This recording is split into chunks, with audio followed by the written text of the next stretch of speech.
आखिरी प्रयास। दोस्तों, एक समय की बात है। एक राज्य में एक प्रतापी राजा राज करता था।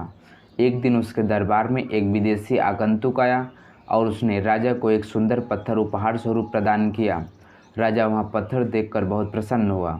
उसने उस पत्थर से भगवान विष्णु की प्रतिमा का निर्माण कर उस राज्य के मंदिर में स्थापित करने का निर्णय लिया और प्रतिमा निर्माण का कार्य राज्य के महामंत्री को सौंप दिया।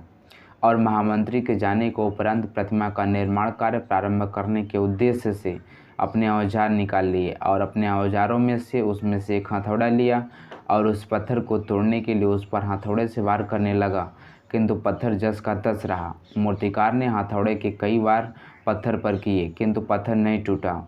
50 बार प्रयास करने के उपरांत मूर्तिकार ने अंतिम बार प्रयास करने के उद्देश्य से हथौड़ा उठाया था, किंतु यह सोचकर हथौड़े पर प्रहार करने से पूर्व ही उसने हाथ खींच लिया। अब 50 बार वार करने से पत्थर नहीं टूटा तो अब क्या टूटेगा।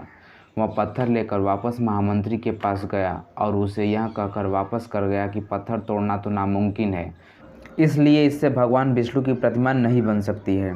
महामंत्री को राजा का आदेश हर स्थिति में पूर्ण करना था, इसलिए उसने भगवान विष्णु की प्रतिमा निर्मित करने का कार्य गांव के एक साधारण से मूर्तिकार को सौंप दिया। पत्थर लेकर मूर्तिकार ने महामंत्री के सामने ही उस पर हथौड़े से प्रहार किया और वह पत्थर एक बार में ही टूट गया।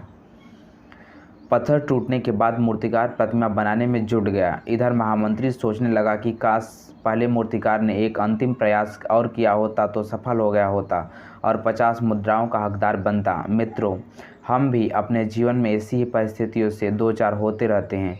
कई बार किसी कार्य को करने से पूर्व या किसी समस्या के सामने आने पर ही उसका निराकरण करने से पूर्व ही हमारा आत्मविश्वास डगमगा जाता है और हम प्रयास किए बिना हार मान लेते हैं। कई बार हम एक दो प्रयास में असफलता मिलने पर आगे प्रयास करना छोड़ देते हैं, जबकि हो सकता है कि कुछ प्रयास और करने से हमारा कार्य पूर्ण हो जाता या समस्या का समाधान हो जाता। या जीवन में सफलता प्राप्त करनी है तो बार बार असफल होने तक भी हमें प्रयास करना नहीं छोड़ना चाहिए। जब तक सफलता नहीं मिल जाती, क्या पता जिस प्रयास को करने से पूर्व हम हाथ खींच ले वहीं हमारा अंतिम प्रयास हो और उससे हमें कामयाबी प्राप्त हो सके। ये हमारी मोटिवेशनल कहानी आप लोगों को कैसी लगी?